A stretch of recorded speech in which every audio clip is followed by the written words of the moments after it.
In the near future, the damage to Earth's environment has caused a new ice age to take over the planet, and now humanity must live underground to survive. In one of the few remaining outposts, an alarm rings and yelling can be heard before two terrified people begin running down the hall because something dangerous is going after them. They reach the door, but sadly it's locked, and the duo is killed by their chaser. Meanwhile, in another outpost, Sam is outside fixing the satellite dishes when he notices a few men come out. The sick guy asks for one more day to recover, but Mason thinks they've already wasted enough resources on him and gets ready to shoot him, ignoring the fact the guy is asking for the walk. Sam interrupts them and reminds Mason that sick people get the choice to walk away or get shot, which should be respected, but Mason doesn't care and kills the guy anyway, saying it's for the sake of their survival.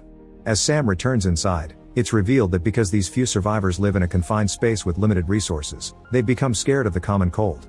The last time they had the flu, it killed 20 people in less than a week. That's when their leader Briggs made a new rule: if someone gets sick, they go into quarantine. If they don't get better, they get to choose between a bullet or a long walk in the snow. The people in this outpost work hard to take care of each other and keep on growing seeds, but they aren't the hundreds they were in the beginning because food gets more scarce every year. There are rumors of a paradise with warm weather, but Sam doesn't believe them. Sam goes to see Briggs to tell him about Mason breaking the rules, and while Briggs isn't happy with what he's hearing, there's something more urgent he must take care of first. They go into the communications room and Cooper informs them they received a SOS loop from Colony 5, yet they aren't answering any messages.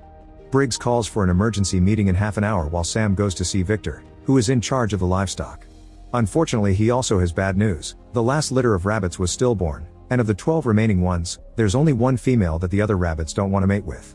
Meanwhile, Briggs goes to see Mason to scold him for what he did, but Mason still defends his decision, saying walkers will just come back and take their food. Afterward, Sam goes to see his girlfriend Kai, who gets him some pellets for the rabbits while talking about her work. She thinks working weather modification tech exists and it's buried somewhere under the ice, so she'll continue to search for it with their radar to never lose hope. Moments later, the survivors gather for the meeting. Dexter reminds his wife not to cough, and when Sam walks by, he notices they aren't well and tells them to go to their rooms, but Dexter says they're fine. At that moment, Briggs comes in and informs everyone of the situation with Colony 5, announcing he'll lead a team to go check on them. Mason protests, saying they shouldn't spare resources or people in these hard times, but he's ignored. Then Briggs asks Dexter to join the team, so to save him, Sam volunteers to take his place, saying Dexter must stay with the turbines. Graydon also volunteers, ignoring the protests of his father Victor. With his team completed, Briggs leaves Kai in charge until they get back. Suddenly Dexter's wife sneezes, and the people cover their faces as they step away from them. The couple is immediately quarantined and Mason complains again, saying they should put them to the test and that Kai can't be a strong leader. Briggs scolds him and tells him to wait for his return to decide anything about the sick couple. Under a snowstorm, a boy keeps walking against the wind until he's shocked to find his mother dead on the ground. At that moment Sam wakes up, revealing that was a nightmare about his mom's death. Kai comforts him and reminds him it wasn't his fault. The next day, the team leaves on their mission, meaning they have to walk a lot while enduring the freezing snow and the wind. After crossing an abandoned city, they find an old weather modification machine, but unfortunately it isn't working. Moments later, they reach a bridge and cross it as carefully as they can, which is harder than it sounds because of the damage it took through the years. They walk around the gaps and Briggs almost falls when a piece of bridge breaks under his feet, but he moves away just in time. At the end of the bridge, they find a car with a dead man next to it and a gun in his hand. When they take a closer look, they find the family dead inside the car and realize the man killed them all before self-deleting. After lots of walking on the snow, the trio finds a crashed helicopter and gets inside to use it as shelter for the night. Graydon is so young that he's never seen a helicopter or plane in the air and he's amazed by the idea. Briggs calls their outpost for an update, and Cooper informs him that Dexter and his wife are getting worse. Mason keeps asking to test them, so Briggs gives Cooper permission to use force against Mason if he crosses a line. Afterward, Graydon finds a dirty magazine and the others tease him for how much he likes it. Briggs also points out this place is close to the spot where he found Sam, who proceeds to share his story with Graydon. When he was a kid, his family and other survivors were hiding in the mines. After they ran out of supplies and ate the dogs and the horses, his dad and other men went to the city to get help but never came back. People in the shelter started to die out, so Sam tried to get his mother and his sister to a safer place. Unfortunately, they got hit by a snowstorm and they got separated, so Sam never saw them again. He would be dead too if Briggs hadn't found him. The next day, they finally make it to Colony 5 and are shocked to find blood outside the main entrance. When they come inside, they can also smell smoke. The trio goes down the stairs and finds even more blood as it's revealed this is the corridor from the beginning. This colony was supposed to have 50 people in it, so the fact nobody is welcoming them is worrisome too. Briggs gives Graydon a gun just in case, then the trio keeps on looking around, finding blood on the ground and rooms crash no matter what corridor they take. They're ready to accept everyone is dead when suddenly they hear a noise coming from a locked room. Sam picks the lock, and when they open it, they find a man on the ground. They approach him slowly, only for Leland to suddenly yell at them, asking for mercy. The trio promises they're friendly, and Leland asks them to close the door again before accepting some food and water.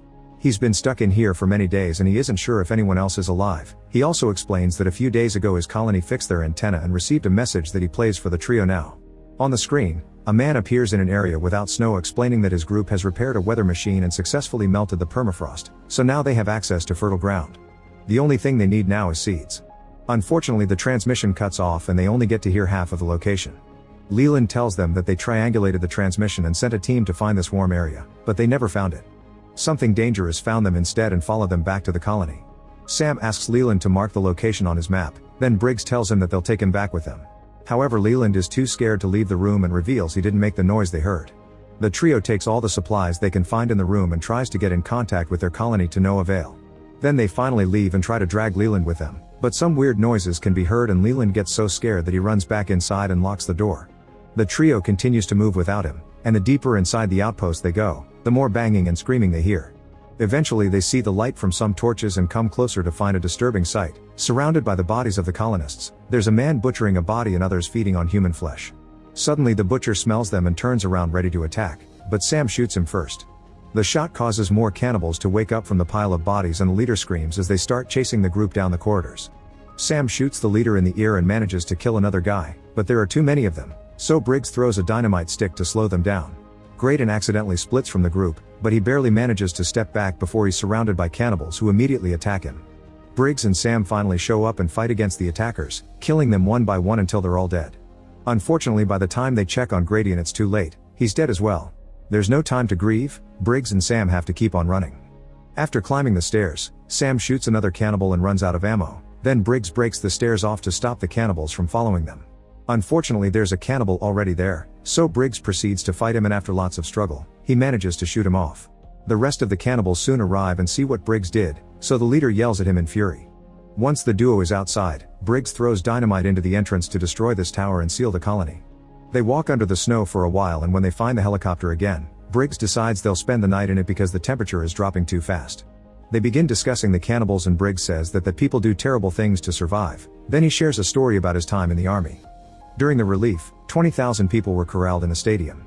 The soldiers handed out food and the doctors treated the sick, but when the food ran out, people with guns started taking things from people without guns. Soon there was nothing to take, so the higher-ups started to decide who lived and who died. Mason was part of Briggs' squad back then and they left that shelter together to find a place where that kind of trouble would never happen.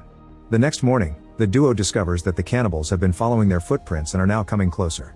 Sam is afraid that they'll follow them to the colony, but Briggs has a plan to stop them. They run through the bridge as fast as possible and make a difficult jump to cross more quickly, then they leave some lit dynamite next to the gap and hide behind some broken signs. Unfortunately, the wind puts out the fuse, and when Sam volunteers to light it again, Briggs knocks him down and goes himself. The wind makes it very hard to use his lighter, but Briggs keeps trying while a few cannibals try to jump and fall through the gap. Once Briggs finally lights the fuse, he fights the cannibals on purpose to bring them closer, and suddenly the dynamite blows out in his hands. The explosion kills Briggs and takes down the middle of the bridge, so now it can't be crossed anymore. Sam sees that a few cannibals including the leader have survived and glare at him from the other side, so he starts running again. Meanwhile at the outpost, Mason has taken Dexter and his wife outside, ignoring their pleas for mercy. Mason shoots the wife, but before he can shoot Dexter too, Kai comes out and threatens to shoot him if he doesn't stop. An argument ensues over how the colony should be led, but at that moment they hear Sam crying out for help. Dexter uses the distraction to run away and Kai runs to check on Sam, who passes out from the cold. Mason approaches too and knocks Kai out. A few hours later, Sam wakes up inside the outpost and he has to give Victor the bad news about his son. Suddenly Mason comes in and cuffs Sam to the bed, saying that there has been a change in command and using the excuse of survival. Rations will be cut in half, anyone showing signs of sickness will be tested immediately, and whoever refuses to work won't eat. Sam tells Mason everything that happened and insists they should leave before the cannibals find them, mentioning the warm place he saw in the video. However, Mason doesn't believe him and leaves the room, taking everyone with him. Before leaving, a little boy reveals that he stole the handcuff keys and secretly hands them to Sam. Outside, Mason and Victor keep an eye out for possible invaders but see nothing. Victor points out that Sam isn't the kind to lie, so they should be ready for an attack anyway. They decide to use the security cameras instead, but they're interrupted when another colonist informs them Sam has escaped. Back to Sam, he goes looking for Kai and finds her restrained in another room. After quickly releasing her, he uses her computer to look for the location of the message. At first he sees nothing, but after looking around the radar finally picks up a warm area, confirming a thaw exists. The couple takes as many seeds as they can carry in their bags and runs to tell the others, only to be intercepted by Mason and his men, who remind him who is in charge. Suddenly, there's a loud banging noise outside, so the group runs to check the security cameras. To their horror, they see the cannibals hitting the doors to try to bring them down, and the leader holds up Dexter's head as a threat before breaking the camera. Finally believing Sam, Mason quickly gives orders: everyone that can shoot must be given a weapon and the rest of the people shall hide in the vault. While Cooper guides all the colonists to the vault and guards the door, the armed group runs to the corridor to wait for the door to come down. For a moment the lights go out, and when they return, the door opens yet nobody comes in. Now the noises can be heard inside the shelter, and suddenly a cannibal bursts out of the vents right in front of Cooper. He tries to defend himself but the cannibal knocks him down and runs to the vault, only for the colonist to close it on his face. In another corridor, a lost girl is looking for shelter but a cannibal finds her and kills her. The armed group realizes the cannibals are in the vents too late because the enemy finds them as well. A very fierce fight ensues with both sides losing people, but no matter how many cannibals they kill, more keep coming. Sam and Kai run away, but Victor is tired of running in battles against the leader. He puts up a good fight, but sadly the leader kills him first. Meanwhile, a wounded Mason runs to a safe room where a few survivors that didn't make it to the vault are hiding, closing the door before Sam and Kai can enter too. A cannibal is getting closer, so a colonist knocks Mason down and lets the couple come in, but unfortunately the cannibal manages to follow them into the room. Kai immediately shoots him down and they run to lock the door, but it won't hold for long because the rest of the cannibals arrive and start hitting it. Thinking fast, Sam opens a vent and tells the group to follow him outside. Mason protests, saying they'll only freeze off and that they should hold off the enemy here. The others ignore him and leave through the vent, and Sam pauses to give Mason a gun before leaving too. In just a few seconds, the cannibals break the door down and come after Mason, who shoots a tank of gas to create a huge explosion. All the cannibals are killed except for the leader, who hides inside the vent just in time.